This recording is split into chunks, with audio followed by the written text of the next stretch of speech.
Good morning, friends of the media. Welcome to the media session. I will first invite the Chief Executive to speak. Good morning. Last week, the U.S.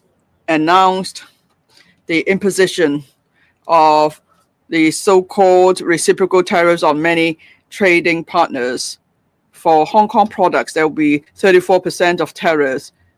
In addition to the 20% tariff previously announced, in total, there will be 54% of tariffs on Hong Kong products.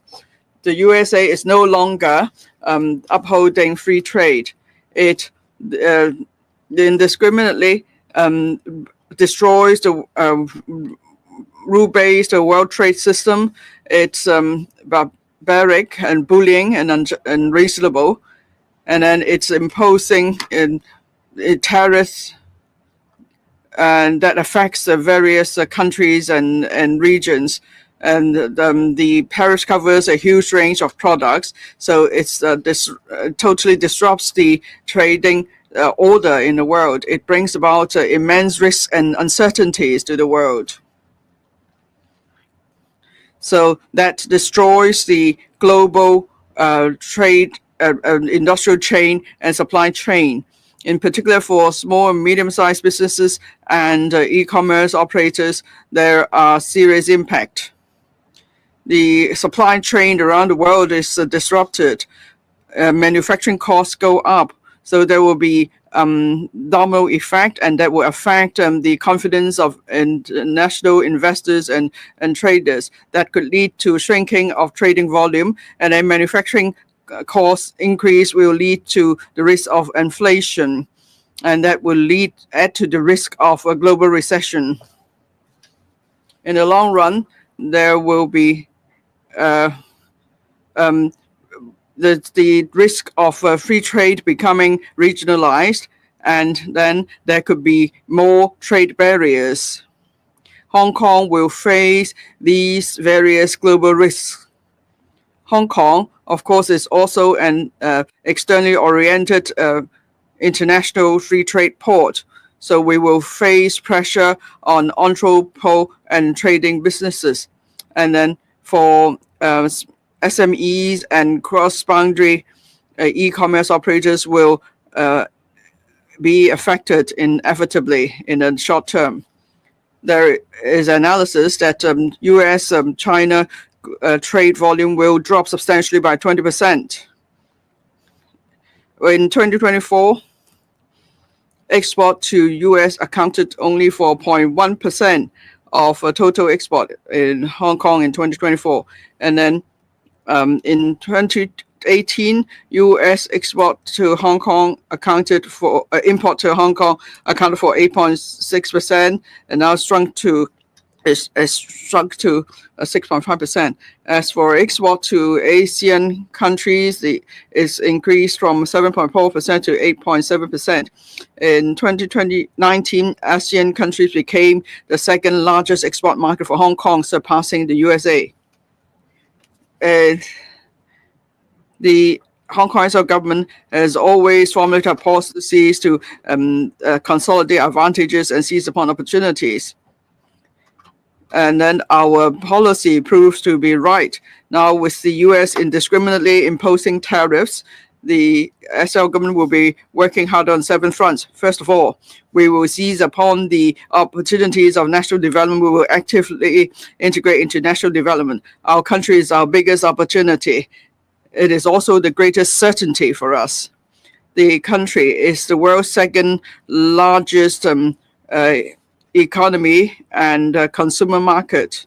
It has a consumer market with a population of 1.46 billion.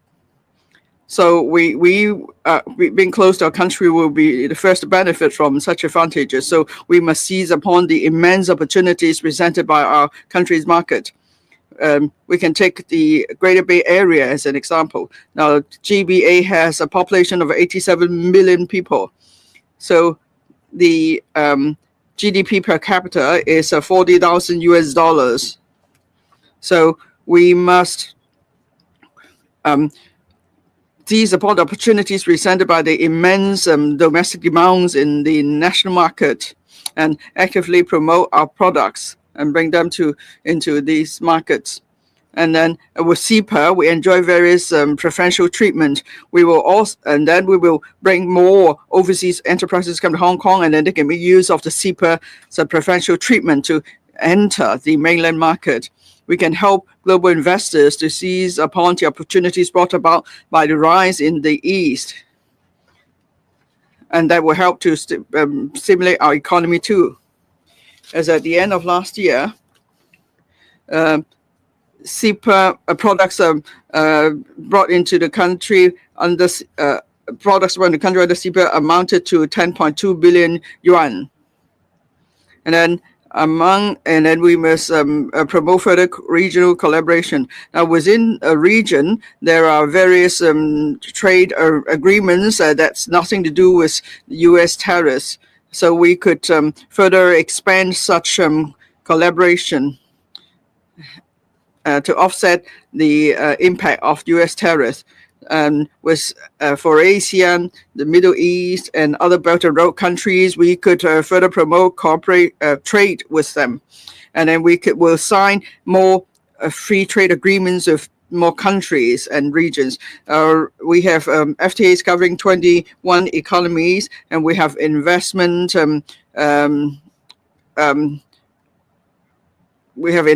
cooperation agreement with 33 economies. We are negotiating with Saudi Arabia, Bangladesh, and Peru to sign agreements. So we will further enhance cooperation with different places. And then in Malaysia and Saudi Arabia, we are opening ETOs. And then in Cairo, Turkey, Cambodia, and so on, we are also TDC is opening offices in those places. And then thirdly, Hong Kong must speed up industrial transformation and upgrading. So we must start the new approach of leveraging on innovation and high value added industries. We're going to have a high value added trade market. Now, last year in the policy address, I have announced new frameworks for certain supply chains. There is the trend of these chains being moved to global South countries, so we must seize upon that opportunity. And then we will strengthen supply chain services. We will speed up the building of supply chain centers. And then different industries could also promote development in different areas. Fourthly, we are going to step up the development of innovation technology. We're going to bring in high-end talents, and we will enhance our productivity and further enhance our competitiveness. Without innovation technology, there is no future. I&T talents are sought after by different countries. We are going to go full speed to develop I&T hub. We're going to speed up the development of the Hetou Park and so on, and we will keep enhancing our competitiveness. Fifthly, we are going to promote international financial cooperation. We're going to create new sources of capital. I and government officials have visited various emerging markets. I visited ASEAN and Middle East countries. I have promoted the mutual recognition with exchanges in those places. So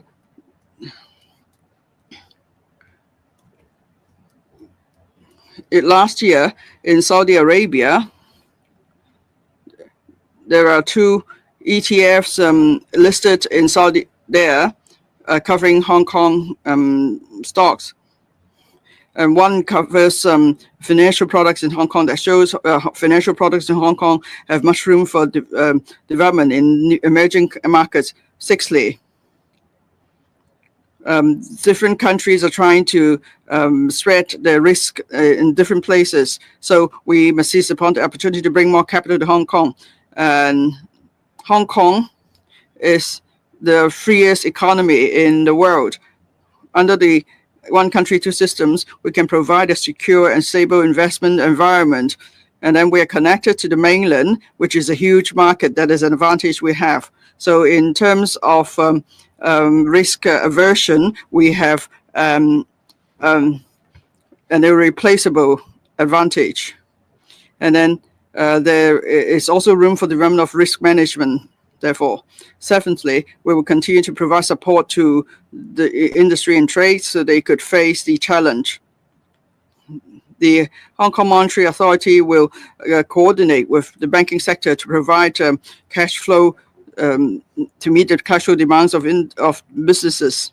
And then with the Hong Kong Export Credit Insurance Corporation will provide export credit insurance to businesses.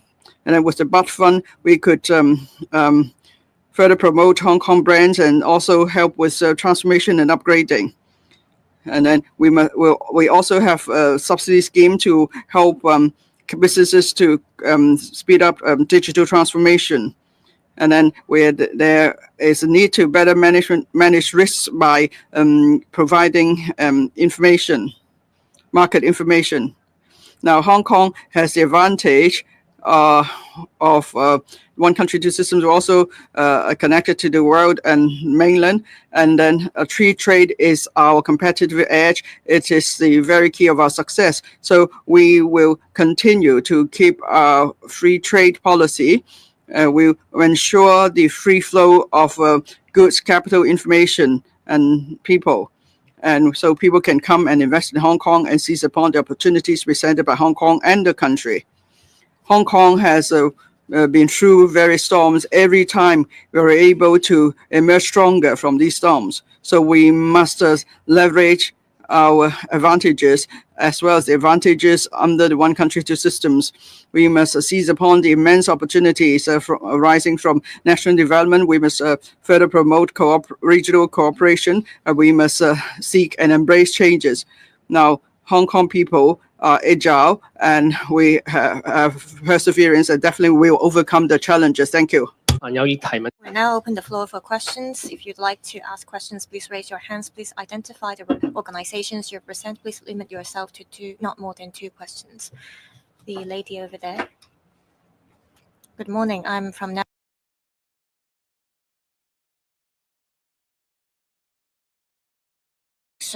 Are you worried that the sanction will continue to expand and that might affect the diplomatic relationships between Hong Kong and other countries? And are there any countermeasures? Also, what is the progress of the work of the rescue team from Hong Kong and Myanmar? Thank you.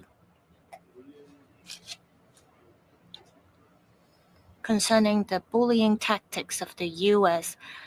and the sanctions imposed by the U.S., we strongly condemn that.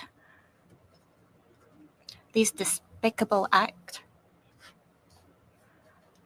is to threaten the officials who try to secure national security, and this is meddling in Hong Kong affairs as well as Chinese affairs. This is against the international law, and this shows the U.S. behavior as well as barbarity and the hegemony. The SAR government is responsible for protecting national security.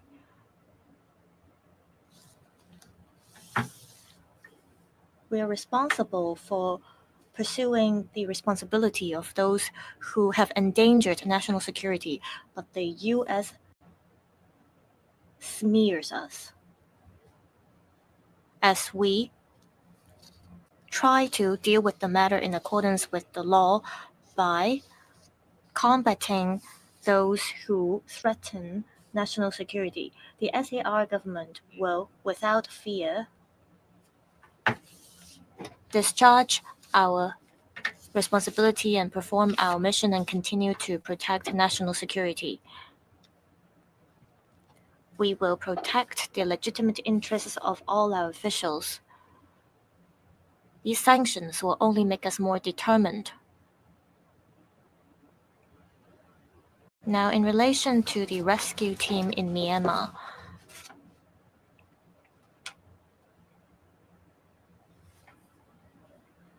the rescue personnel is doing something that we find very professional, and we're very proud of them. On the 2nd of April, the Chinese rescue team, together with the Hong Kong rescue team, worked together and carried out a search operation in a collapsed hotel.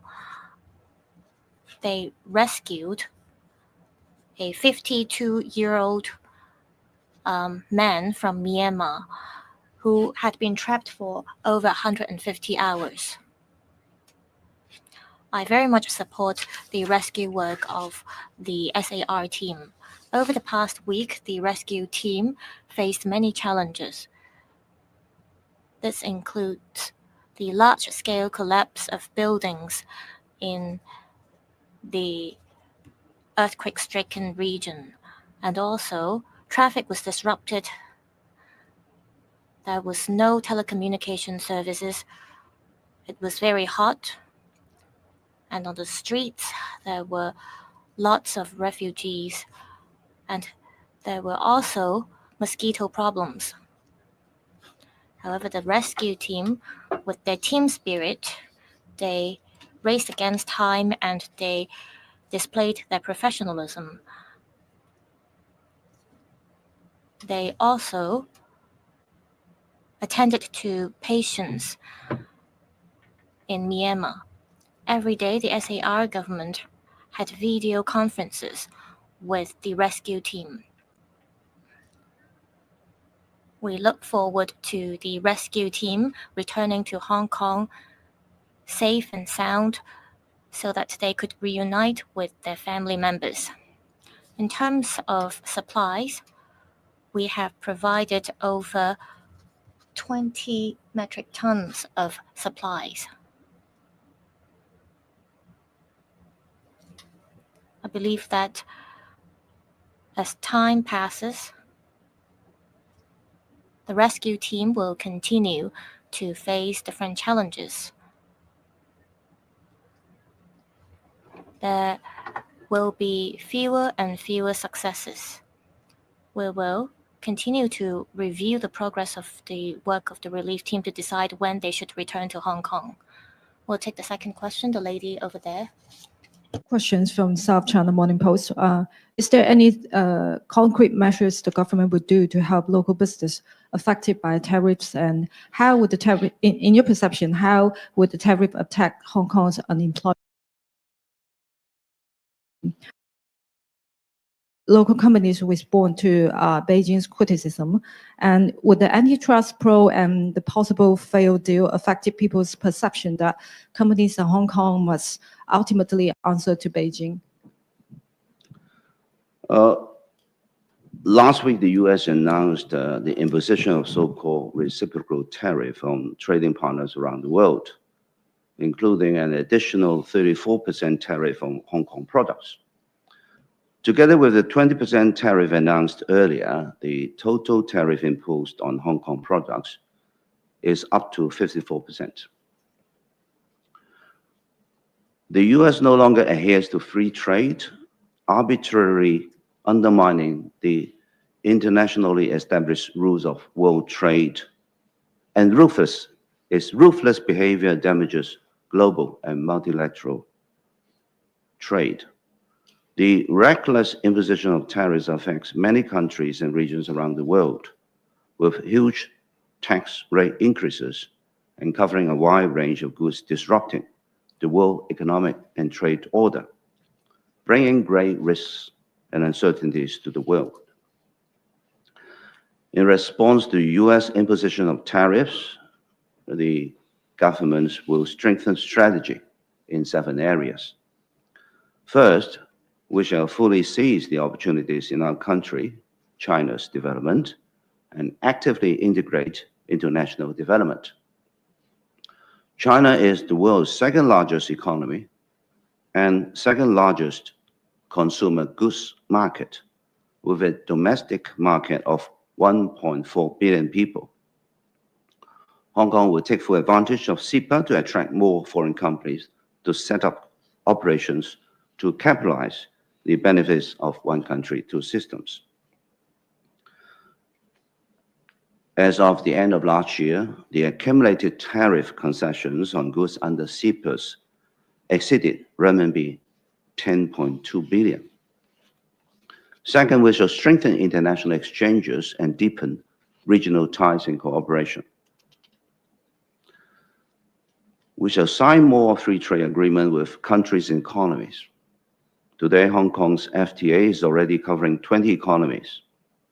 We're currently negotiating investment agreements with Saudi Arabia, Bangladesh, Egypt, and Peru. We will continue to push for Hong Kong's early accession to RCEP to deepen regional cooperation. We are already planning to establish economic and trade offices in Malaysia and Saudi Arabia. Additionally, Invest Hong Kong and Hong Kong Trade Development Council will set up offices in Cairo, Egypt, Izmir, Turkey, and Cambodia to proactively expand Hong Kong's global trade and economic network. Third, Hong Kong will accelerate industrial transformation by developing a high value-added, innovation-driven economic model. We will expedite the establishment of a high value-added supply chain service hub and promote the growth of headquarters economy. Fourth, we will intensify efforts to develop technological innovation, attract top-tier talent, and further strengthen Hong Kong's competitiveness. We will develop Hong Kong as a technology and innovation hub. We will focus efforts on establishing Hong Kong as a technological and innovation hub, accelerating development of the Hetao and Sentin Technopole, and continuing to attract top-tier talent and enterprises, particularly key strategic companies. Fifth, we will vigorously advance international financial cooperation to attract investments and capital.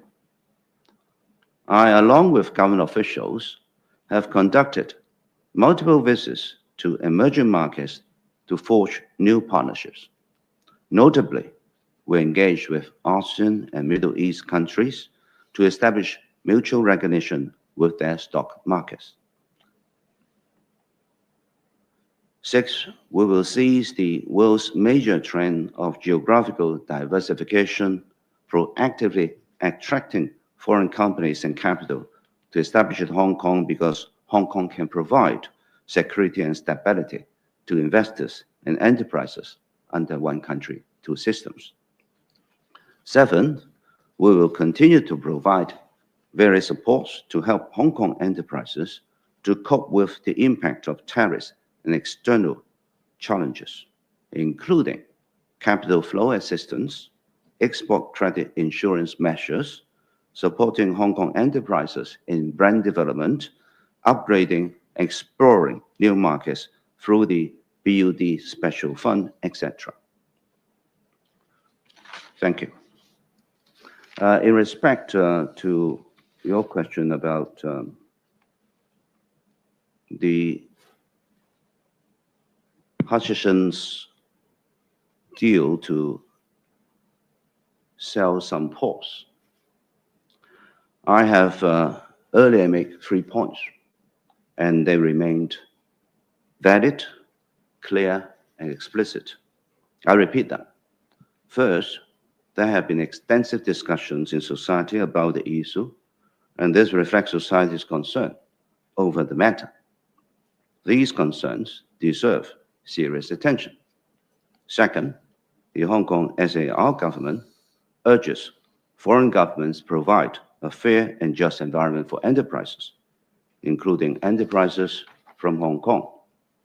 We oppose the abusive use of coercion or bullying tactics in international economic and trade relations. Third, any transaction must comply with the legal and regulatory requirements. Hong Kong will handle it in accordance with the law and regulations. I've noted that the State Administration for Market Regulation, or PRC, has no deal and will review it in accordance with the law to ensure fair market competition and protect public interests. OK，仲有啲提問。右手邊第二行藍色衫嘅男記者，係咯。The gentleman here on, I'm from Wenwei Po. I Show Speed came to do a webcast, and it seems that some said that the government did not seize upon the opportunity. Did you make any preparation for his visit, and how are you going to help international KOLs to come to Hong Kong to promote Hong Kong? And then certainly for the Super March, what's your assessment? How successful is it? And will there be other mega events in Hong Kong? About I Show Speed, who came to Hong Kong for live webcasts, I pay much attention to that. Now, this KOL has many followers, he has many friends. So I'm sure we all take very seriously any opportunity to publicize Hong Kong. Now, there are many attractions in Hong Kong that are worth promoting. The Hong Kong Tourism Board actually approached Speed on the various arrangements, and they indicated their willingness to provide assistance. But then Speed did not approach the Tourism Board, and so the government did not take any actions. But I must stress that the government will seize upon every opportunity for Speed or any other KOLs. If they come to Hong Kong to promote Hong Kong, we will certainly seize upon these opportunities. Now, if we're aware of any KOLs coming to Hong Kong to do broadcasts or including Speed, we will certainly offer assistance. And I'm sure everyone in Hong Kong would like to see Hong Kong being promoted, because if Hong Kong does well, everybody does well. And we want people to see the merits of Hong Kong, and we want them to see the appeal of Hong Kong, and that will benefit our economy and benefit everybody here in Hong Kong. So I want everyone to be hospitable, so we'll give a good impression to visitors to Hong Kong.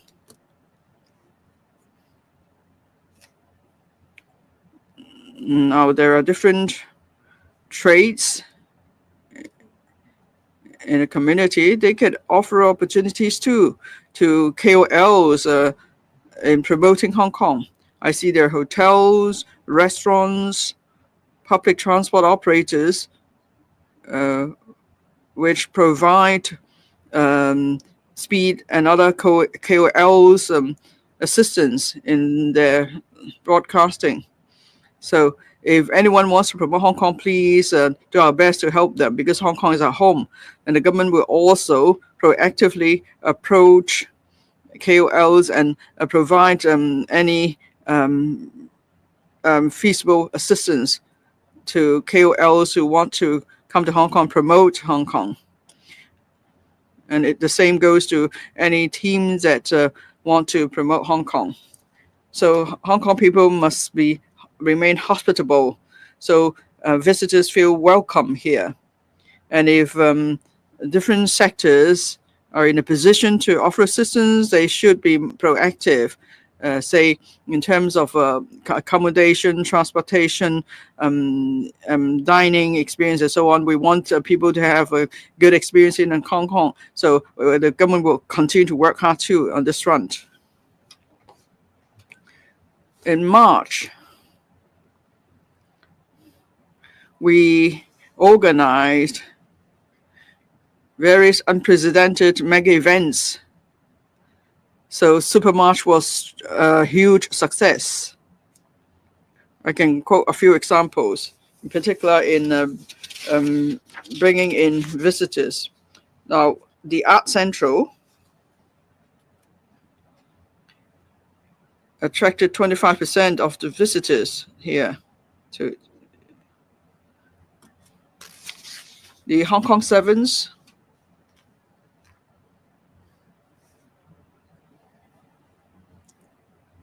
%40 of the spectators were non-locals. They were visitors from elsewhere. Art Basel, that's organized every year. It also brought in 50% of the visitors, that accounted for about half of all Art Basel visitors. And then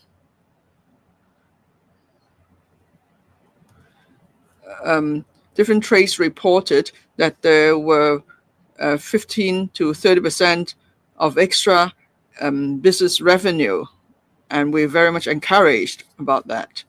Of course, there were many other mega events that were held in March. It shows that mega events of different nature would benefit the different sectors in Hong Kong, including tourism sector, hotel sector, catering sector, and so on. So, and then we see retail business boosted as well, and we see vibrant city at a time. Now, in April, actually, there are also various mega events. For example, innovation and technology. We have the Asia Pacific Summit for Innovation.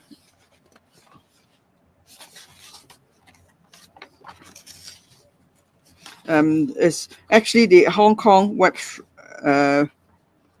There's a summit on Asia Pacific, the World Internet Conference Asia Pacific Summit in April. That is, it's a major event. It's to be held in Hong Kong for the first time. And then there are other mega events on innovation technology and so on. And there's another seminar that will bring many visitors here. There's also a tourism summit. That is the Hong Kong Fragrant Hills Tourism Summit. Is also a major annual event of the World Tourism Cities Federation. So tourism sector representatives from different countries will come and join. So in April, there will be various major events as well, and such as the InnoX and so on. So people will be brought to Hong Kong to attend the fairs and conferences that will help us to develop our economy further. And so there will be more business receipts. Thank you. So that's the end of the media session. Thank you.